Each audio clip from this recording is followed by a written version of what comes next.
Bonsoir à tous, merci pour votre fidélité à ce rendez-vous de la santé. La médecine traditionnelle occupe une place importante dans notre vie quotidienne, surtout en Afrique.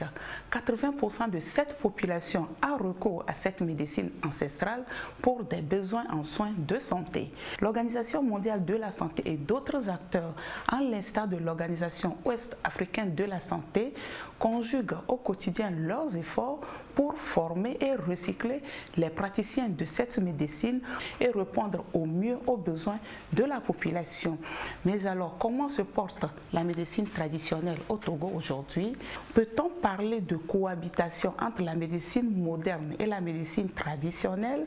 Que font les praticiens de cette médecine pour offrir des médicaments de qualité, de sécurité et d'efficacité améliorée à la population? Quelle démarche pour une meilleure organisation de leur secteur? Voici quelques questions auxquelles nous aurons des réponses tout de suite avec nos invités du jour.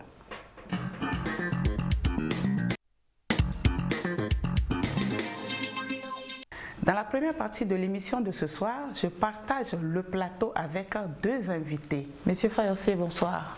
Oui, bonsoir madame. Comment vous allez? Je vais bien. D'accord. Vous êtes praticien et président des praticiens de la médecine traditionnelle de Vaud. Oui. Merci d'avoir accepté notre invitation. C'est moi qui vous remercie. Mon second invité, Dr Norbert Nyanyam. Vous êtes médecin généraliste. Si. Comment allez-vous? Je vais bien. C'est tout un plaisir de vous avoir sur le plateau de santé d'abord. Le plaisir est tout partagé. D'accord. Monsieur Fayossé, comment se porte la médecine traditionnelle aujourd'hui au Togo? La médecine traditionnelle au Togo est en bonne santé, car elle a une place régalienne et elle intervient à plus de 80% dans la médecine. Voilà. L'Organisation mondiale de la santé même estime qu'au Togo, 50% de la population a recours à la médecine traditionnelle, ce qui témoigne effectivement que la population togolaise fait beaucoup recours à la médecine traditionnelle. Et dites-nous, comment peut-on définir concrètement cette médecine traditionnelle? Oui, la médecine traditionnelle, c'est une médecine qui sert à traiter des pathologies physiques, mentales et spirituelles. À partir des plans de vie. Alors, docteur Norbert Nyanyam, dites-nous, selon vous, comment peut-on définir la médecine traditionnelle? Mais moi, pour définir, madame, la médecine traditionnelle, je vais me référer à l'Organisation mondiale de la santé qui définit la médecine traditionnelle comme une somme de connaissances, de compétences, de pratiques qui va se reposer sur des théories et des croyances, des expériences propres à chaque culture et qui seront utilisées pour maintenir l'être humain en bonne santé, mais aussi pour prévenir, diagnostiquer et traiter et guérir des maladies. Donc c'est comme ça que l'OMS voit la médecine traditionnelle. Nous avons posé la question à la population aussi dans la rue. Que pense la population de la médecine traditionnelle? Doit-on choisir entre la médecine traditionnelle et la médecine moderne? Voici quelques réponses recueillies pour vous à travers ce micro-trottoir. Au temps de nos parents, il n'y avait pas les médicaments de la pharmacie. C'était les herbes qui prenaient, préparaient pour guérir. Au temps de nos parents, il n'y avait pas les médicaments de la pharmacie. C'était les herbes qui prenaient, préparaient pour guérir leur maladie. Maintenant, de nos jours, bon, on voit que c'est la nouvelle génération qui vient comme ça. Donc, moi, selon moi, j'aime trop la médecine traditionnelle. J'aime trop ça quand même. Généralement, moi, si je tombe malade, je n'aime pas aller à l'hôpital comme ça. Moi-même, si je suis un peu souffrant, je me débrouille un peu pour aller chercher les écorces. Mais si c'est grave, j'envoie au moins ma petite soeur ou bien, bon, en fait, mon frère, lui-même, il me prépare, je bois 2 à 3 jours, bon, ça me suffit déjà. Il y a d'autres aussi qui n'aiment pas la médecine traditionnelle, il y a d'autres aussi qui aiment ça. Bon, mais en particulier, moi, je vais donner au moins à toute la population de s'adapter à la médecine traditionnelle. Parce que je vois que ça guérit vite, puisque les produits fait de la pharmacie? Bon, la médecine traditionnelle, bon, moi, pas vraiment. Pas vraiment.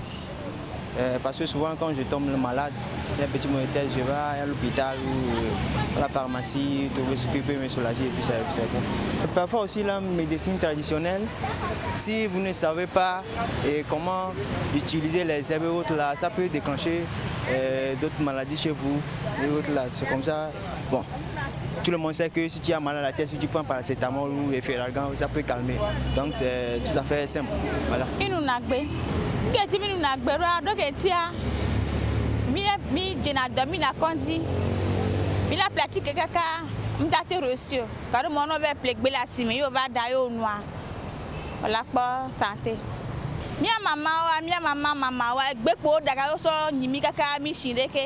Egbe yo va konkume be atike kondi santo atike mlo sa atike mlo egbe ko be je le gbe me ba dana no de kwa no minuya mi pona doyoyo mi apata be galisme le vovo amoro par exemple la tenu atike ola po doyoyo amoro cho la tenu gbe ola po doyoyo nya dosa me via do jubena de kai la te reçu comme ça ou ma.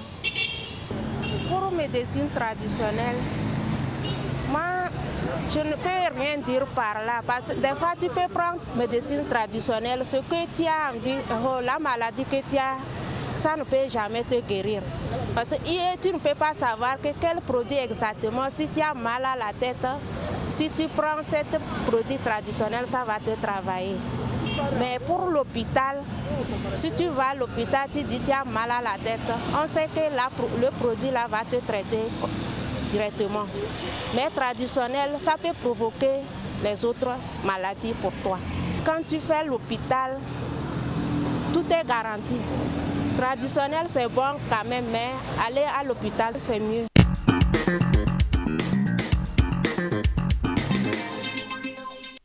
Alors docteur, vous avez suivi cet élément avec nous. Quel est votre avis? Vous savez, madame, mon avis va vous surprendre, d'autant que je suis bien partant pour l'existence et l'utilisation de la médecine traditionnelle, parce que la médecine traditionnelle, comme les autres médecines que nous appelons les médecines alternatives, entre dans la prise en charge globale de la personne. Mon approche par rapport à la médecine traditionnelle va vous surprendre, parce que pour moi, la médecine traditionnelle, comme les autres médecines que nous appelons les médecines alternatives, entre dans la prise en charge globale des personnes. Cependant, mon acceptation de la médecine traditionnelle va se faire dans son utilisation dans des bases bien légales et dans un environnement bien contrôlé, et ceci va donc au bénéfice du patient. Dans le petit document que nous venons de suivre, nous avons vu le monsieur qui dit que lui-même il va chercher des écorces, alors que la médecine traditionnelle c'est aussi une science, ce n'est pas donné à tout le monde. Donc normalement on doit faire recours à celui qui s'y connaît vraiment et qui peut orienter ce patient à aller chercher ceci ou cela. Ça ne doit pas se faire en auto-prescription. Donc c'est ce qu'il faut vraiment dire. Donc ce sont ces cadres-là vraiment qu'il faut baliser dans l'acceptation de la médecine traditionnelle. D'accord. Alors, M. Fayosé, oui, vous avez aussi suivi cet élément avec nous. Oui. Alors, quel est votre avis? C'est bon, et tout ce que moi j'ai à dire, et normalement, si ceux qui veulent pratiquer ou bien ceux qui veulent se référer vers la médecine traditionnelle, ils doivent se référer vers les praticiens. Ils doivent se diriger vers les praticiens. Ne pas aller plutôt en automédication. Oui, c'est ça. De même qu'à l'hôpital, il faut se référer vers les docteurs pour savoir ce qu'on peut administrer. Sinon, dire que la médecine traditionnelle n'est pas bonne ou tant. Non, il faut aller vers le vrai praticien, on peut te guérir. D'accord. Alors, docteur, quelle est votre opinion sur l'utilisation de la médecine traditionnelle? Pensez-vous qu'elle devait être plus largement acceptée et utilisée aujourd'hui? Oui, Olive. Moi, je pense que personnellement, pour l'accès aux soins de base, la médecine traditionnelle doit être intégrée au système de santé et vraiment élargie à toute la population. Mais comme je l'avais dit tantôt dans ma réponse, toujours dans un cadre qui est bien circonscrit et qui permet d'avoir une sécurité pour cette population qui a recours à ces soins de base. Mais également, j'accepte la médecine traditionnelle tant qu'elle va reconnaître, ou bien tant que le praticien qui est en face du patient reconnaît les limites et sait référer vers l'hiérarchie supérieure qui peut-être apporter un mieux, donc un peu d'humilité au sein de la corporation des praticiens qui peuvent tout néanmoins référer les patients vers des centres plus compétents ou plutôt plus à même de prendre en charge certaines pathologies. Certaines personnes affirment aussi que la médecine traditionnelle peut être dangereuse pour la santé car elle n'a pas été suffisamment testée ou validée. Partagez-vous aussi cet avis? Ben, il faut le dire. Actuellement, la visée pour la médecine traditionnelle, c'est également de pouvoir expliquer, c'est pouvoir enseigner, c'est pouvoir divulguer cette science qu'on a afin de pouvoir justifier l'utilisation de telle ou telle plante, de telle ou telle composante animale dans la prise en charge d'un patient. Mais lorsque cela est fait dans une sorte de science un peu réservée et sans preuve patent, il est quand même assez courant d'imputer certaines responsabilités de cette thérapie à certains soins. Et c'est là-bas maintenant qu'il faut réagir. Mais moi, je pense concrètement qu'il faut maintenant une approche plus scientifique, plus documentée de la médecine traditionnelle pour une meilleure prise en charge. Alors la médecine conventionnelle, vous le savez, elle est soumise à plusieurs normes et réglementations. Pensez-vous que la médecine traditionnelle devait aussi passer par là, devait être aussi soumise à ces mêmes normes et réglementations? Oui, Olive. Ça, c'est ce que nous souhaitons parce que vous savez, la science dans notre culture, ça se transmet de bouche à oreille. Mais généralement, vous savez, il y a toujours un biais lorsqu'on a une transmission de bouche à oreille. Nous souhaiterons que cette science également soit bien divulguée, soit enseignée, soit prouvée par les cardinaux de la science, c'est-à-dire la cause à effet. Prouver que ce médicament que nous avons pris, cette plante que nous avons pris, a vraiment une substance qui est capable, lorsqu'elle est administrée au sein d'un organisme, d'apporter une solution, d'apporter une guérison. Je vous propose d'écouter le témoignage de 2 anciens patients guéris à partir de la médecine traditionnelle. L'un a traîné longtemps son mal depuis l'enfance jusqu'à l'âge adulte avant qu'une solution thérapeutique à base de plantes médicinales lui soit trouvée. L'autre s'était rendu à l'hôpital avant de recourir aux soins d'une tradipraticienne chez qui elle a trouvé finalement solution. Selon les dires de mes parents, je suis né asthmatique. L'asthme qui est une maladie héréditaire. Donc nous on a hérité ça de notre grand-mère. Donc ça a pesé sur moi et ma soeur. J'ai traîné ça jusqu'au petit séminaire tellement que ça m'a affaibli. Et il y a des fois où à l'approche des examens, quand ça éclate, on m'évacue. Et on me calcule les moyennes de classe et je monte. J'ai traîné au grand séminaire. Donc c'est au cours d'une récréation causée et un confrère qui est à Palimé. Actuellement, il est prêtre curé à Danyapé, mais sous le nom de Père Adivon Francis. Et il m'a dit que sa tante guérit l'asthme. J'ai dit pas possible parce que j'ai tenté beaucoup de médicaments et on approche des vacances et quand on a eu les vacances, je me suis dirigé vers le pic d'Agou, le premier village de Kebodalavé où j'ai été, j'ai vu sa tante, maman me plaît à son âme, qui n'est plus aujourd'hui, et qui m'a préparé la sauce avec 3 herbes que j'ai amené 3 fois et je suis guéri de l'asthme. Je dis pas possible. Donc j'ai dû récolter les fonds en tant qu'étudiant au grand séminaire et maman m'a aidé, je suis parti prendre le médicament. Donc aujourd'hui, et je prépare le médicament d'asthme aux gens. Manique dompona me et dompona pas dans un que nous allons m'aimer conji et au bien analyse moi au bena effet sur les dompona donc il t'a que on a tique na musa va tique à moi donam ouais que moi c'est madame a dit bâti que on va les incroire vonam keke musa tique à tibé un mois néné.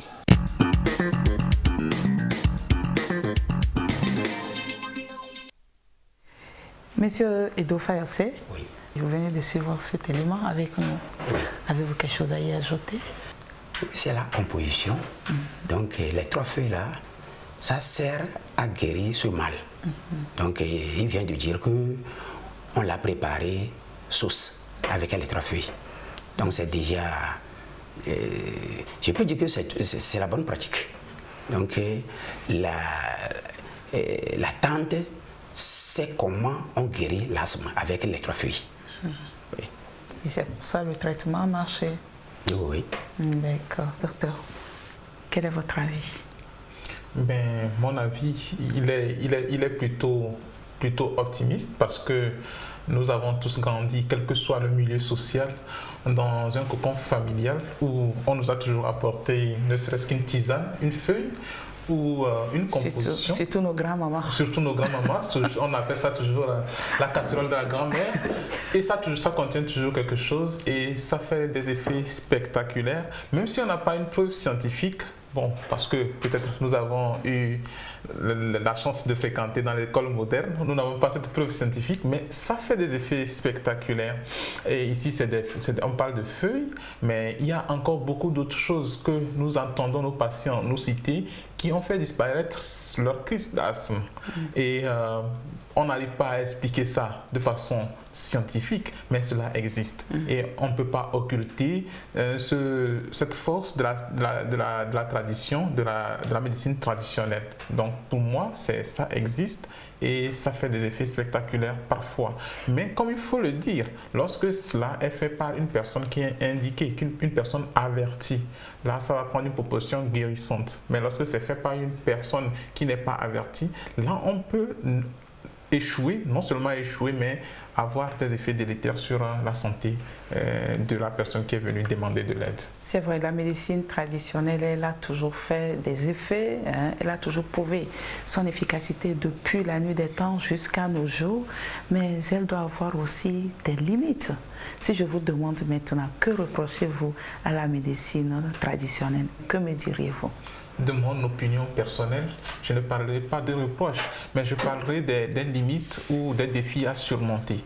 Moi, le premier défi à surmonter, c'est surtout parce que quand on parle d'un médicament, on s'attend à certaines qualités du médicament, l'innocuité, le bénéfice sur la santé du patient et le risque qu'on peut faire encourir à la personne en prenant ce médicament.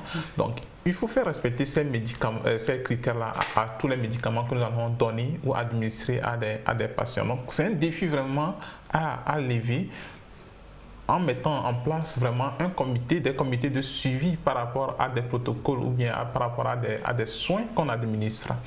L'autre côté l'autre défi que nous avons à relever au sein de la médecine traditionnelle, ici en Afrique, c'est enlever le voile sur ce traitement, pouvoir l'enseigner comme une véritable science à celui qui veut apprendre. Parce que généralement, la médecine traditionnelle s'apprend de père en fils et d'une façon un peu généalogique. Et souvent, c'est dans un clan que cela s'apprend. Donc, il faut pouvoir vraiment divulguer cette science, montrer à tous que cette science est accessible à tous et que quelle que soit la main qui va exercer cette science, elle aura le même bénéfice. Voilà encore un autre défi qui n'est pas une reproche, mais qui est un défi à relever par la médecine traditionnelle. Mais l'autre défi également, c'est vrai que nous commençons déjà dans nos pays africains, à l'instar du Togo, le Burundi, nous lisons beaucoup d'articles au-dessus où il y a des centres pilotes qui sont vraiment institués pour voir quel dosage du médicament, à quel rythme il faut administrer le médicament. Et certains médicaments ont passé certains caps déjà de ces soins. Donc c'est vraiment le défi à relever. savoir la dose, savoir la péremption, savoir les effets secondaires des médicaments administrés à ces patients qui font recours à la médecine traditionnelle. La médecine traditionnelle est vraiment intégrée dans le système de santé. Ça fait partie des préoccupations des gouvernants de ces pays. C'est dans cette optique que depuis août 2012, l'État togolais a inauguré un centre de recherche en médecine traditionnelle à Tchamba qui fait aussi du bon boulot pour le bien de la population et pour une meilleure pratique de cette médecine au Togo. Monsieur Fayossé, oui. Dites-moi, c'est sur quelle base vous conseillez le dosage de vos médicaments aux patients qui viennent à vous? Ok, je préfère aller en vernaculaire. Allez-y. Si vous voulez que les biombe, dès que nous disons à Tchikoroma, Djadjia, les vovovo. Et il faut que nous les amercia, il faut que nous les sia. Donc, dosage, elle venait dose qui à Melazan. Dosage, elle le si à Chikiabo, Babalok Pamima. Si vous voulez que vous dosez réactifoa, Chikiabalok Pamima. Voanoube, dose qui à Mela, Azan, Otechona, à la vie. Benati Kenama, pincée de doigt. On est pincé de doigt pour mesurer la dose. Benati Kenama. Et Ochona Gativi. Cuillère à café. Oui, Kunatikia. Ochona Gatigan, Kunatikia. Ochona Veramande et Surabikofo, Kunatikia. Ochona Biakofo. Veramande, Vera bambou. Oui, Kunatikia. Et Wagbate Chotre. La fatigue est la mer. Réaction? Nous l'avons suivi. Tout ce qui va rentrer dans le corps a son effet qui va entraîner dans le corps, que ce soit en bien, que ce soit en mal. Et cependant, pour ce qui est d'un médicament, il faut que ce qui l'entraîne de bien soit supérieur à ce qui l'entraîne de mal. Et cela, la chose qui est primordiale dans cette question, c'est le dosage. Et comme il vient de le dire, c'est en fonction de l'âge de la personne. Parce que comment le rein va filtrer un médicament chez un enfant, c'est différent de chez un adulte ou chez un sujet âgé. Voilà. Le poids, nous en médecine conventionnelle ou moderne, nous utilisons le poids ou bien la surface corporelle. En traditionnel aussi, ils peuvent avoir peut-être des équivalents, la forme, mais ça s'appelle pas la forme de la personne peut-être. Voilà. Maintenant, par rapport, le tradit a soulevé un point très capital. Qu'il faut vraiment s'appesantir dessus. Comment c'est fait d'abord? Parce qu'il y a la dose que contient d'abord ce médicament maintenant et la prescription faite au patient.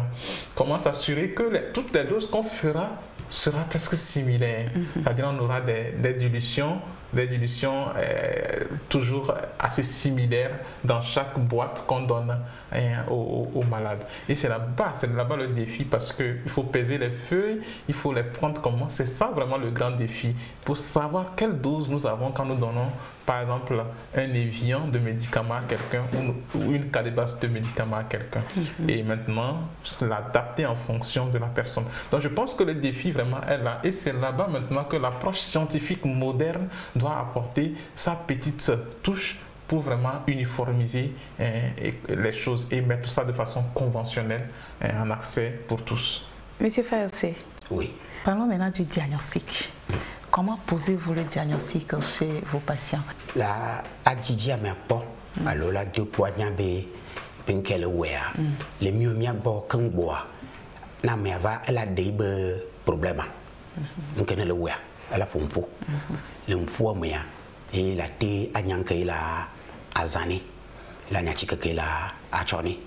E gbale monana yani karardo karmu amudo va la hien de la douira konji bave o de dopo avant analyse le konji no wea la cho le kabo mala trovano mia a toma et la nya a chika ke la chona amea.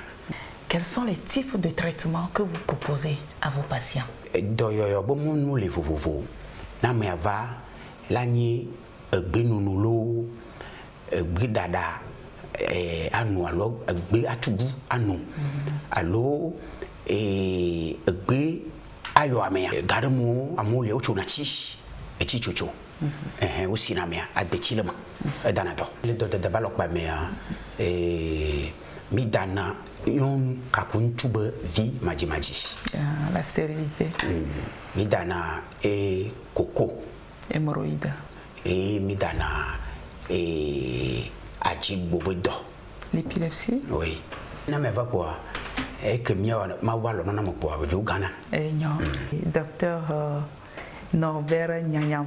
Oui.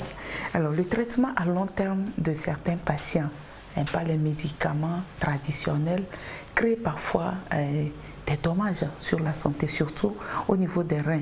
Cela crée parfois des dysfonctionnements au niveau des reins. Est-ce que c'est vérifié? Nous donnons cette imputabilité à certaines prises médicamenteuses, surtout lorsqu'elle est faite au long cours ou lorsque les personnes font recours de façon chronique ou bien de façon répétée à cette médecine-là. Surtout lorsque, vous voyez, elle est faite de façon non contrôlée.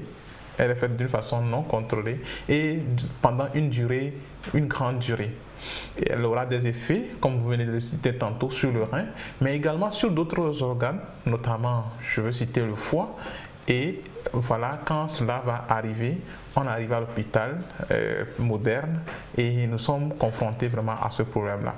Il peut s'agir tout simplement de demander au patient d'arrêter le médicament et on va voir qu'il y aura peut-être une amélioration. Même parfois, on est obligé de faire recours à des moyens un peu plus invasifs. Parfois, on assiste à des patients qui arrivent déjà au niveau d'insuffisance rénale. Et là, il faut passer par la dialyse. D'autres, c'est le foie, parfois, qui est beaucoup atteint. Et pour cela, il faut tout d'abord arrêter le traitement traditionnel, aider le foie à revenir, ou soit, dans les pays les plus développés, à faire encore une greffe de foie, si c'est encore possible. Monsieur Fayossé, oui.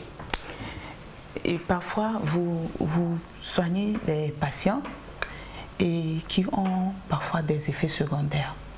Par exemple, vous donnez peut-être, je dis de n'importe quoi, un médicament pour le palu qui fait vomir la personne. Et comment vous gérez ces cas-là? Si bébé les articles de peu par le bien, effet secondaire à n'importe, c'est-à-dire articles les si bébé sont un boule d'eau à mes balama. Les da chique chibo donamia, les netiques, il veut le tourner à l'eau, à ben kumulu dai, à l'onchi fiu va vanea, garde moi, mi atro adidi et dosa, dîner, à l'eau, nyati tocho, à chikebu, la dolire cabe, à chikeri, wa, eina. D'accord. Pour l'efficacité du traitement traditionnel, certains préalables doivent être effectués avant le début des soins. Madame Béatrice Afi Dekou nous parle de ces dispositions et certaines normes à respecter pour la réussite du traitement. Le président des praticiens de la médecine traditionnelle du Togo s'exprime aussi sur leur organisation au plan sectoriel, préfectoral et leurs défis majeurs, s'organiser en fédération pour une meilleure synergie dans l'exercice de leurs activités. Vers les par exemple, trichomonas, Antameba histolytique élevé, Ténia levo, Ascaris levo, Jardia levo. Vers les club d'or, donc à mon famille, quoi, il y a satique now, de la conji avec analyse de sel. À quoi va, qu'un baignard satique, et ne le niveau à travers au contrôle. Mia togbu dosage benya ma glome yo vovale mia yumenye fifi na nye vovale glo dosage benya gouvernement le pere mianti le pla pareil va dans Togo do amenami ne mi dagbe agore no va jije pobere est-ce que enyo menyo ne gbenami mia maman le nugbe le dagbe le nu jusqu'à présent oh bonga o ba gbe aga poto didi cho wu mioto miawo ya minyabe amagbe dodanuye eye onto edola nyale ke ile dando amagbero ple doa mozona fo edola monu jenti minya eya kuya na edea là où me bétonner tout bon me doit pareil que le homo le pomova bi le miasi gouvernement ben expérimenti abalé que le Ghana ne ou le chessatiko le contrôle natiko le doatiko po gouvernement expérimenti ne wena mi ocha na kwa mbe ko maga de funami nyama ocho mlacho nyaba tike o de po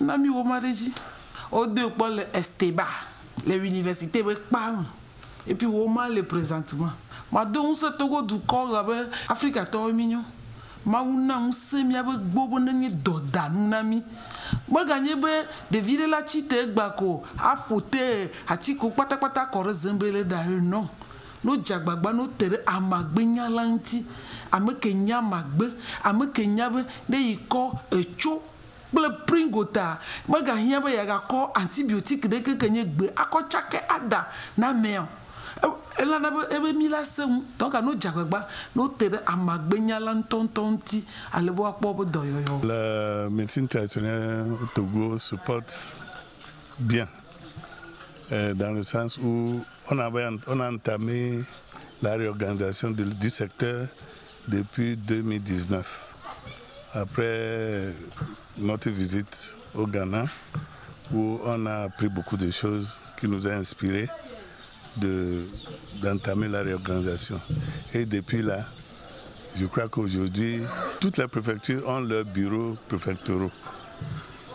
Et les régions aussi sont organisées. Donc pour les 5 régions, nous avons les bureaux régionaux. Et nous aspirons à avoir la fédération d'ici peu. Avant d'entamer cette réorganisation, la médecine traditionnelle était là, mais pas organisée. Et tout le monde faisait ce qui lui plaisait. Aujourd'hui, le défi est que nous devons sensibiliser les gens pour qu'ils comprennent que non, rester en rang dispersé ne nous aidera jamais. Il faut qu'on soit ensemble. C'est notre défi majeur.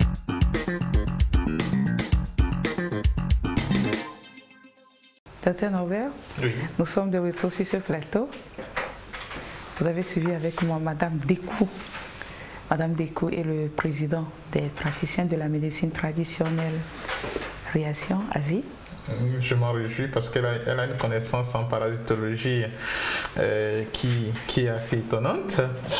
Mais voilà, c'est ce que nous voulons parce que, comme le président national le disait tantôt, il faut d'abord regrouper toutes les personnes qui vont œuvrer dans le domaine de la médecine traditionnelle afin de donner des directives, afin de donner des lignes de conduite à chacun d'entre eux pour mettre au devant le bénéfice. C'est-à-dire que c'est le défi que tous nous avons, que ce soit médecine conventionnelle, que ce soit médecine traditionnelle, apporter de la santé à la population, apporter la santé aux patients qui viennent vers nous. Elle a soulevé un point très très flagrant parce que il est courant quand nous sortons au sein de la population, nous sortons dans la rue, nous allons voir des personnes qui circulent avec plein de médicaments. Chacun nous vante les mérites de son médicament sans aucune preuve. Aujourd'hui, surtout avec nos réseaux sociaux, voilà. Le phénomène des réseaux sociaux qui aggrave, voilà. On ne sait pas qui, on ne reconnaît plus le vrai du faux. On met tout sur les réseaux sociaux, ou soit on vilipende l'information via des canaux moins formels, sans aucun contrôle. Alors que si vraiment nous avons une fédération des praticiens et qui est bien sûr sur la houlette du ministère de la Santé, parce que quand on dit ministère de la Santé, c'est tout ce qui concerne la santé. Voilà. Et si c'est sous la houlette de ce ministère, vous allez voir que nous allons avoir des lignes directives, nous allons avoir une réglementation en ce qui concerne la santé de la médecine traditionnelle et son action va être encore plus optimisée et plus vient vraiment en appoint pour aider la population en matière de santé.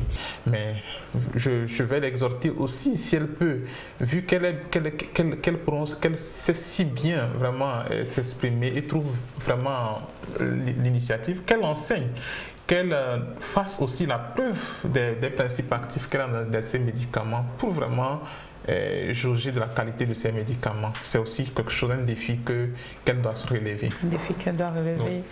Moi, quand elle parle de dosage, c'est là où je ne suis pas... Elle dit qu'on n'a pas besoin de dosage, mais M. Fayose venait de nous dire qu'il conseille la dose, il prescrit la dose selon l'âge, selon la pathologie et selon la forme, la taille, n'est-ce pas, M. Fayose? Oui, c'est ça. Vous avez suivi avec moi aussi Madame Dekou et le président, votre président, le président des praticiens, M. Dagnon, le président des praticiens de la médecine traditionnelle du Togo. C'est ça. Voilà, quel est votre avis sur tout ce qu'ils viennent de nous dire? Madame Agloire, nous de Beni, et d'ore peu la wea, la akple, et adouchouni, vous voyez tout un homme se balopamea, un grand de Beni, l'homme se muni begliben pour monsieur la chambre de Poinona, no viabe, ne basam, pas un caboblois, et Mokbaoni, Mokwaboijini, et nous. Et les 12 balopamea, les peu de première, Obronabe, Vimae le Croix et Bimana, Vimama Tiori, Bima le Croix, à Soubonia pas, déjà dossier mazan le gama. Docteur, certains disent que la médecine traditionnelle peut offrir des avantages uniques par rapport à la médecine moderne, comme une approche plus holistique de la santé. Qu'en pensez-vous? Vous le savez, quand on parle de la médecine traditionnelle va faire appel à des croyances. Non seulement c'est des connaissances, non seulement c'est des compétences, des pratiques, mais également il y a la croyance. Et la croyance amène à quoi? À l'adhésion. Et lorsque le patient adhère à la prescription, vous savez, la guérison vient presque spontanément. Elle est à moitié guérie. Voilà. Donc c'est cette partie spirituelle, cette partie, je dirais, qui relève un peu de la foi, qui couvre ce côté traditionnel de médecine traditionnelle, qui lui donne certaines fois des réussites spectaculaires. Parce que quand on vous donne le médicament, vous avez foi en ce que ce médicament peut vous apporter une solution. Et là déjà, c'est déjà un pas en avant par rapport à une autre approche de la médecine qui part de la preuve que celui qui vous donne le médicament, c'est que c'est une molécule qui vous apporte une solution. Ici, c'est qu'il y a une composante spirituelle, une composante mystique que le tradithérapeute qui sont dans nos cultures, dans nos contrées, des personnes, je peux dire, des érudits de nos cultures vont vous apporter. Et ces personnes sont spirituellement aussi, selon nos croyances, avancées. Donc déjà, on vous fait un diagnostic qui n'est pas seulement que, comme il a dit, l'anamnèse, c'est-à-dire amener le patient à parler, mais également, parfois, les tradithérapeutes font appel aussi à des composantes vraiment, comme je le disais, spirituelles pour traiter. Et ça amène le patient déjà à avoir foi en son traitement. Donc, quand on parle de c'est un avantage, oui, c'est un véritable avantage, mais il faut savoir l'utiliser. C'est tout ce que nous disons. Monsieur Fayose, oui. Vous n'êtes pas que tradithérapeute, vous êtes aussi ritualiste, n'est-ce pas? La médecine traditionnelle est souvent associée à la culture, à la tradition. Dites-nous, est-ce que cela n'impacte pas le résultat de vos travaux au plan scientifique? Allô? Au Bodorama, Amela Pohaya, et Moudou, et Beple de Pele, et Docmille, Wadjo, Nyasansan, et Peni, et Toi pour Motowa, Wati Amalate le Dofifia, Muniba Makubazanium, et Matika Puba, Baneo, Volati de Beleji, Amelagandu, Late Pompuna Mea, Amelaga. Et là, tu es Benko. Mais là, c'est le tout mon poids. Là, tu es pour Haya. Les incantations? Docteur, les alicaments sont des aliments thérapeutiques. Pouvez-vous nous citer quelques-uns? Si vous voulez parler au livre des alicaments, il faut dire d'abord que les alicaments, ce mot d'abord, c'est un mot contracté. C'est un mot qui vient de aliment d'une part et médicament de l'autre part. Donc, il faut dire que c'est un aliment auquel on va prêter des vertus thérapeutiques. Et on en connaît beaucoup ici dans nos contrées. On cite généralement, ce qu'on cite généralement, c'est le thé vert. C'est vrai, ça provient des milieux de l'Asie. Et on le connaît qu'il est diurétique. Les hypertendus, d'autres le prennent vraiment en appoint et pour vraiment uriner beaucoup et pour éliminer la tension baisse. Il y a l'ail que beaucoup utilisent, nous les médecins modernes aussi nous savons ça, beaucoup l'utilisent dans le traitement de l'asthme. L'ail, on l'utilise en appoint. Beaucoup vont utiliser le chocolat, si on veut le dire. Bon, on ne l'a pas ici vraiment, mais voilà. D'autres l'utilisent pour avoir beaucoup de magnésium. Lorsqu'ils ont des fourmillements, ils ont des petites douleurs, des crampes, ils mangent un peu de chocolat et puis ça passe. Donc à ces aliments déjà, on attribue ces vertus-là. Mais également, quand on parle d'alicaments, la tendance actuelle, c'est aussi des aliments qu'on nous prenons, qu'on va modifier de façon peut-être parfois chimique pour vraiment concentrer certaines propriétés spécifiques à l'aliment pour donner un appoint. Et vous allez voir ces genres d'aliments ou soit ce qu'on appelle généralement des composants alimentaires sont vendus également dans des boutiques, dans des rayons de supermarchés et qui aussi apportent, bon, selon ce n'est pas prouvé, mais apportent vraiment un plus quand même à la santé de ceux qui en consomment. Monsieur Fayossé, oui. Et ces aliments qui constituent en même temps des médicaments pour nous, vous les utilisez aussi en médecine traditionnelle? Les alicaments, il y a le blois, il y a le blébé, il y a le bani à chikazirka, et bani doudou. Et si bébé miabe amakomi duna, légumes, miabe chikucheche komi duna, les fruits, et miabe goumenou, les tubercules, la graminée, et nous balé vovo. Si bébé a des méfifia, on connaît le moyen. Et nous que badana dozirka, ndo le moyen. Badana dozirka et à chekuchero le fifia ndo le badana dozirka voit akule dadanchi manibe obe de quoi de lui ijabania de quoi lui si bébé fruit à chekuchero fifia manibe obe ndo chekuchero poa a chekuchero poyo garde-moi si bébé ko blona les liqueurs médicamenteuses mais on a chikeji. Mais nous sommes pas mon connaissez dodo dans sur la Bible alors que on a préparé na kaba a chikeo et ne amelezia la pobe elle nous a halo le nous liquide voir battre le jour de d'amener circa. Monsieur Fayossé, oui.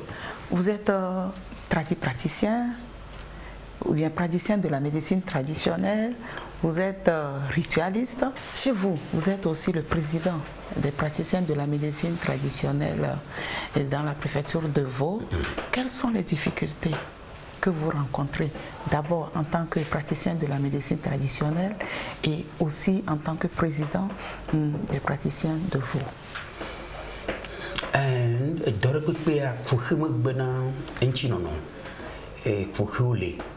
Tout bon et miaba amado jijia amado le bout nemi ena ekebe ne de kabe ba chike ba hion belada azuko kokenu fi que la te diamano kaba était do huya la yeka région bouma comme on l'avait dit que bama koke gantoema plus nemis miano vieux alumia dadabe interview buya de cueillir du dom et du mogon la pelemianchi et que ben miateno a de dopon miabe achiko gamya et fu ala di dinami viria mo ko ni pour enemi enyina ko et chapo et le datonama de que le blona na mo yadu de que le chike na mo yadu na mo vele zan le jiwa trop le zuko hinu wea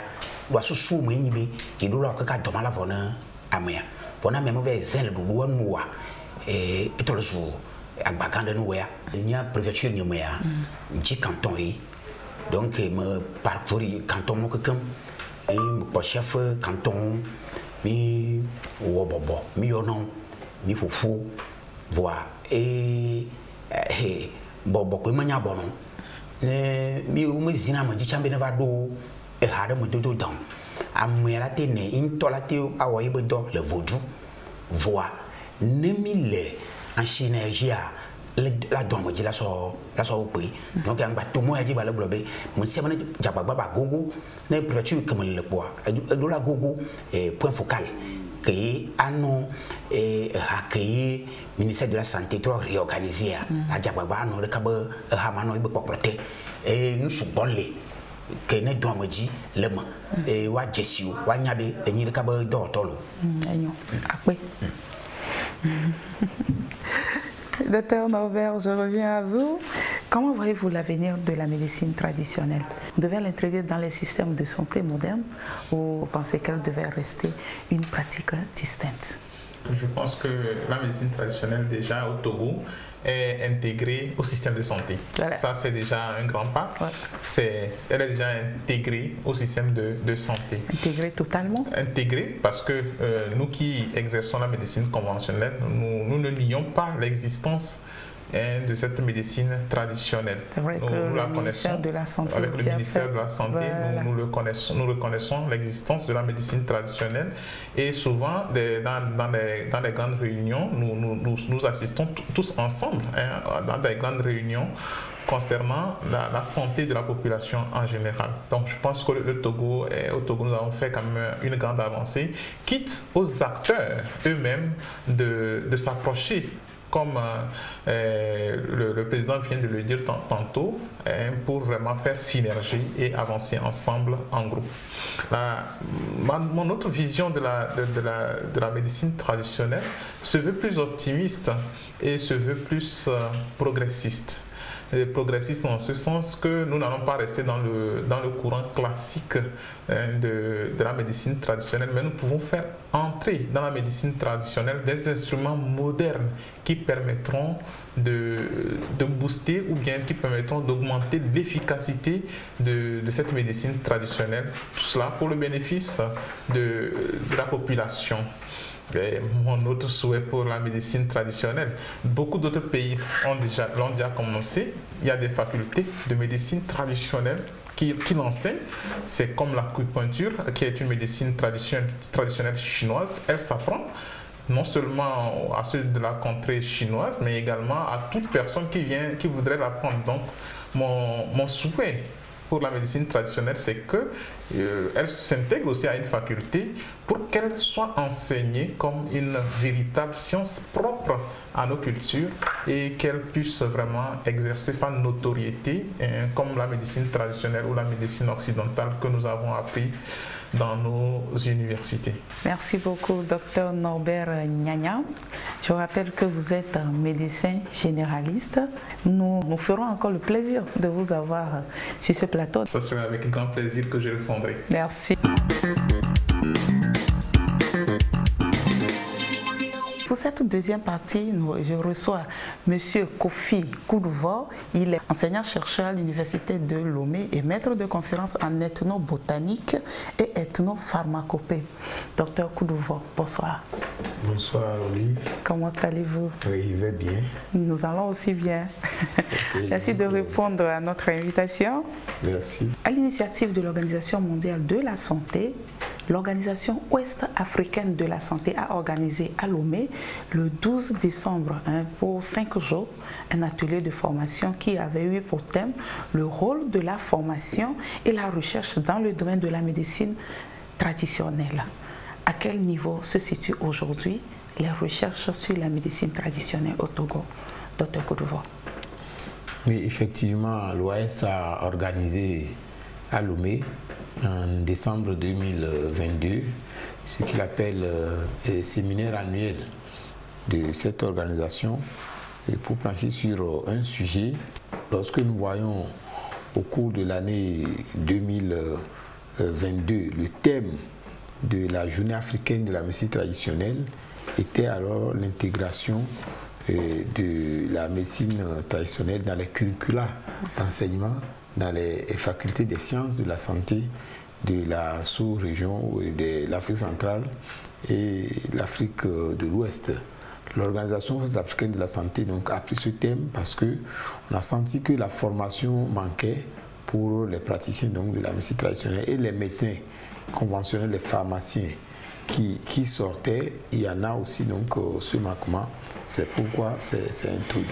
Maintenant, quant à ce qui concerne la recherche sur la médecine traditionnelle, effectivement, la recherche est un processus de longue haleine et la pharmacopée et la médecine traditionnelle africaine au niveau de l'Ouest, tout comme au niveau du CAMES, où un groupe thématique a été créé pour cette institution donc, des sous-régions pour la recherche. Disons que la médecine traditionnelle aujourd'hui fait l'objet de beaucoup de travaux de recherche pour qu'elle puisse être modernisée. Alors nous pouvons rêver dans quelques années avoir des produits dans les rayons de pharmacie, des produits issus de la médecine traditionnelle togolaise. Il y a quelques produits seulement que dans notre pays, la formulation des phytomédicaments n'est pas aussi avancée. Mais quand on prend le Ghana, surtout les pays anglophones, c'est très avancé. Aujourd'hui, il y a le Mali, il y a le Burkina Faso, il y a le Sénégal. Mais au Togo, ça fait que nous avons 4 à 5 produits qui ont eu ce que nous appelons l'autorisation de mise sur le marché.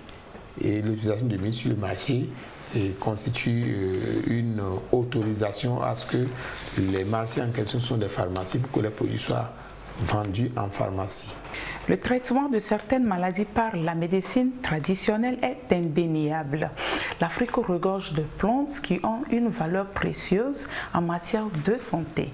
Quelle est donc la vision de l'Église et de l'islam quant à la pratique de la médecine traditionnelle à des fins thérapeutiques? J'ai vécu au pied de mon grand-père maternel, qui est un ancien de Corvier, qui utilisait les herbes. Je voyais tout. J'ai eu la hantise de connaître les herbes. Et avec mon papa qui est un grand géomancien, il utilisait certaines herbes et autres là.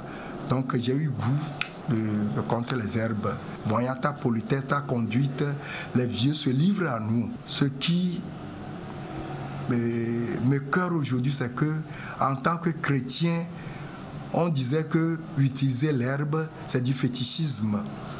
Et j'ai eu de retenue en tant que séminariste, avant que je ne sache que ce n'est pas contre la volonté de Dieu. Mon grand-père est déjà parti, mon papa est parti.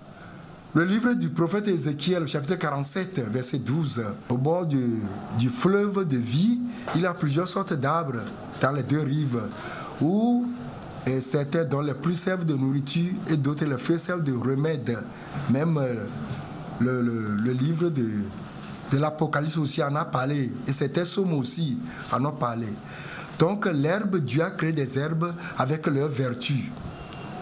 Dans ce domaine, l'Église ne se prononce pas. Normalement, si on parle de l'Église, l'Église est constituée des humains. L'Église n'est pas une personne en soi. L'Église est une communauté de croyants.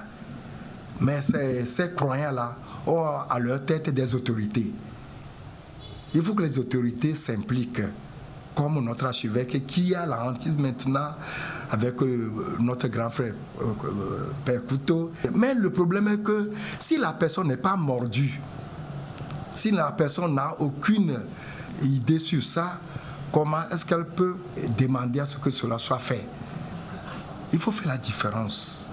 Aujourd'hui, on emballe tout dans un même sac. On a le regard des féticheurs qui exercent cette vertu-là avec des mysticismes. Alors, toi, prêtre qui utilise, les gens ne font pas la différence. Parce qu'il y a des fois, c'est manque d'information et de connaissances. La nature est pourvue de richesses, surtout la nature africaine. Il faut faire la part des choses. Il ne faut pas emballer tout dans un même sac. Sinon, on aura des richesses à côté, mais on sera pauvre. L'islam comme une religion, et comme toute religion révélée et traditionnelle, est une religion qui prend en considération la santé de l'être humain et de la nature dans sa globalité. Donc, ce qui fait que l'islam a ses enseignements et son éducation sanitaire spécifique et qui prend en considération l'holisticité. Tout ce qui n'est pas nuisible et qui est vraiment bénéfique pour le bien-être de l'être humain, de l'animal et de la nature est permis en islam. Mais il a aussi les règles de déontologie et de l'éthique que l'islam a mis pour que les gens ne débordent pas dans leurs pratiques.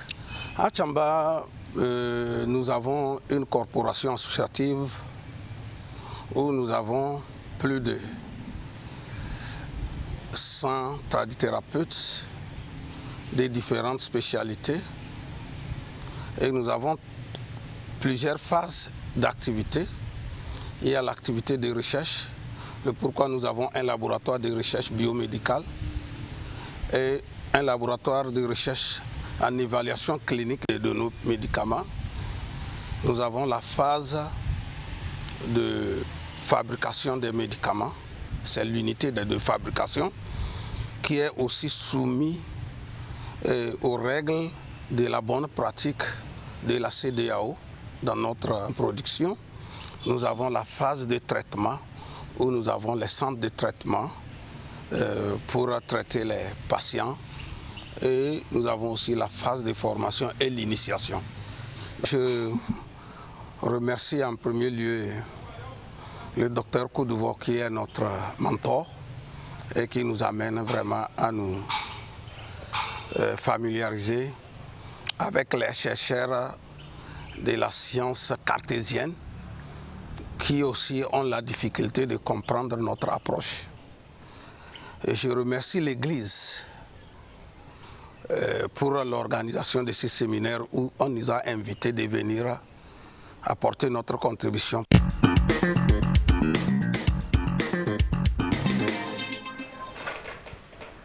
Voilà, Monsieur Koudouvo, le mentor, vous avez suivi? Oui, j'ai suivi Mohamed Pédio, ce qu'il a dit sur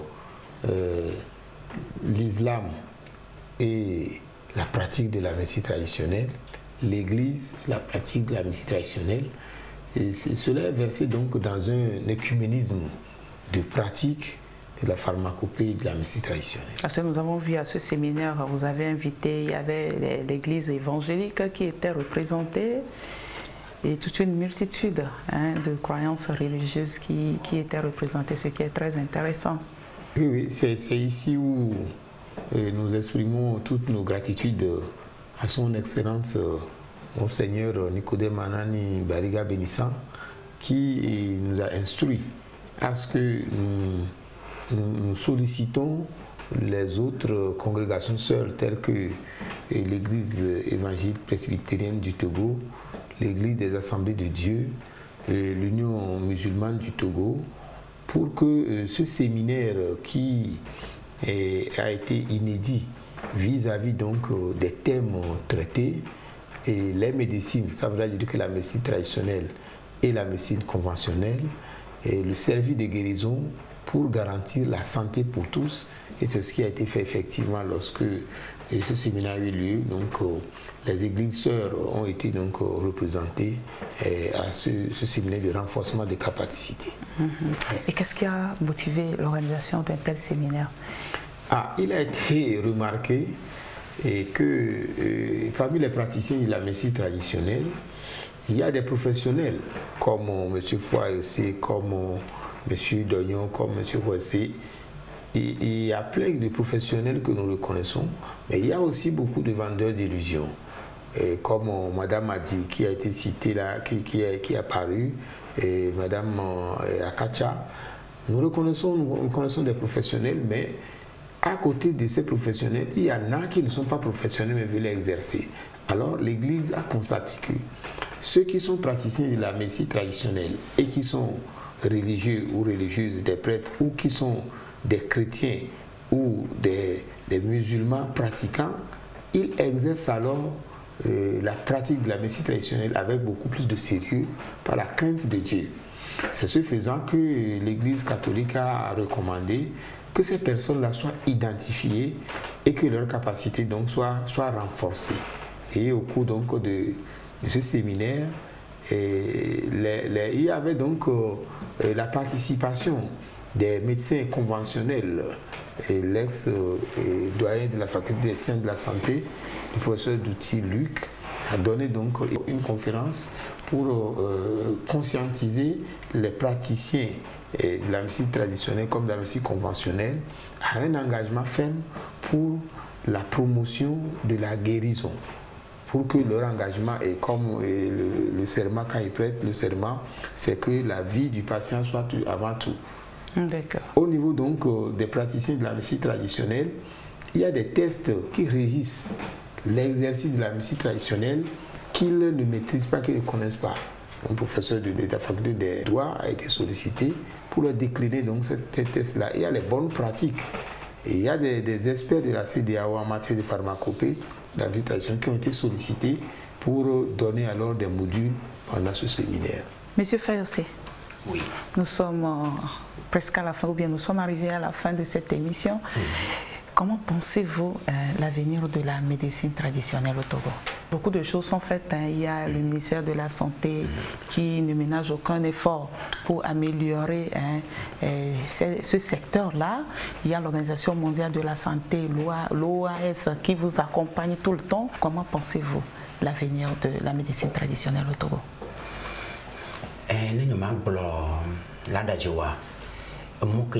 Médecine traditionnelle est ici. Nemi ba kukutri fidia nkobela alanyu la wanyu sawya doa nde pekemele nyimu na musa tovona la musa nen kelate ana mia kwa la musa alo mia nyande ko na la musa wenchi doruya kanu nyure benyi munyabe nkola banyu pelo. Quel est votre mot de fin pour ce soir? Ne ma awu nyanu poklema ma do pena miabe mseto mpolo et ma blonne et du quoi be nous avons confiance nous quand la médecine traditionnelle dit de per pour venir mieux chami ma babolo ne ndé bal petu mo chamia jikeka et nya sono jara miabe la maison dolo après. Merci beaucoup. Monsieur Koudouvo, nous sommes à la fin de cette émission. Quel est votre dernier message à l'endroit de ceux qui nous regardent ce soir? Vous qui êtes un mentor de la médecine traditionnelle, comme l'a dit Elijah Opejo. Oh bon, un mentor de la médecine traditionnelle, il y a mes patrons, les mentors comme le professeur Biassor, le professeur Koumagou, le professeur de Souza. C'est pas moi qui l'ai dit. Qui sont, eux, c'est leur pas que moi je suis modestement. Mon dernier mot, c'est d'abord à l'endroit des praticiens de la médecine traditionnelle du Togo. Tout à l'heure, j'ai dit que rares sont les phytomédicaments ou les médicaments de plantes qui ont eu l'autorisation de venir sur le marché. Et donc au Togo, cela est dû au fait que nos frères praticiens de la médecine traditionnelle ne sont pas organisés, ou lorsqu'il y a des tentatives d'organisation, il y a des querelles intestines qui les minent toujours et qui font que jusqu'à présent, ils ne sont pas organisés pour faire alors évoluer leur corporation. Quant à la population, j'attire leur attention sur tout ce qui se passe sur les réseaux sociaux vis-à-vis, et sachant qu'il y a la pauvreté qui fait que peu ont les moyens pour aller dans les pharmacies. Avec les réseaux sociaux, il y a beaucoup de choses d'inutilité qui circulent mais qui portent sur la santé et que les gens sautent sur ces choses-là.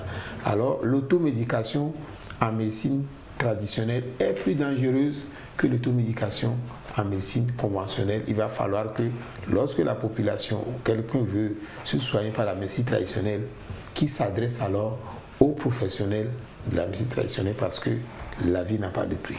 Merci beaucoup. C'est moi qui vous remercie, Olive. Merci d'être passé sur le plateau de santé d'abord. Je vous en prie. Merci.